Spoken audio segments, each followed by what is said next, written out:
নিন আপনার পানি।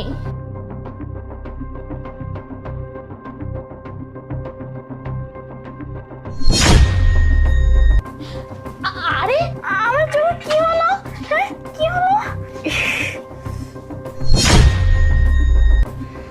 আরে কি ব্যাপার, ওই লোকটা কোথায় গেছে? আরে আমি সব দেখতে পাচ্ছি।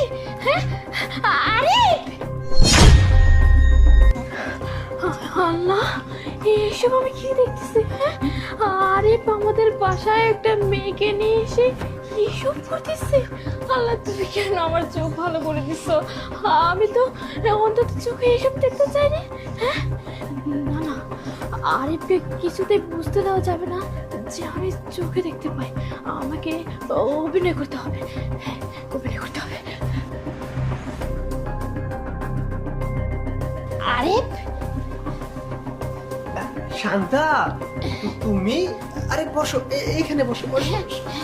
আচ্ছা এটা এইখানে রাখো। এটা কেন তুমি নিচ্ছো? হ্যাঁ বেবি। আচ্ছা। আরিফ শোনো না। হ্যাঁ বলো। আরে শোনো না, বলছি তুমি দেখতে যতটা সুন্দর তোমার মনটাও কিন্তু ততটাই সুন্দর। আচ্ছা আরে একটা কথা, তুমি আমার মতো একটা অন্ধ মেয়েকে বিয়ে কেন করেছো? আমি তো তোমাকে না দিতে পারি সুখ, না দিতে পারি কোনো ভালোবাসা, কিছুই তো দিতে পারি না, তাহলে তুমি আমাকে বিয়ে কেন করেছো? আরে বেবি, তুমি সব কি কথা বলতেছো? হ্যাঁ আমি কেন তোমাকে ভালোবাসবো না, আর তুমি বা কেন এইসব কথা বলবা? শোনো জানেমান, আমি তোমাকে অনেক ভালোবাসি, আর তুমি অন্ধ এই কথাটা বারবার বলবে না। আমার অনেক কষ্ট হয়, ঠিক বলছি না? হ্যাঁ আর শোনো, তুমি এক কাজ করো, তুমি না এখন ওই পাশের রুমে গিয়ে রেস্ট করো। আমি একটু পরে তোমার কাছে আসতেছি। হ্যাঁ আমি একটা পার্সোনাল ফোনে কাজ করতেছি তো। আচ্ছা আচ্ছা ঠিক আছে। আরে তুমি ফোনে জরুরি কাজ করতেছো তাই না?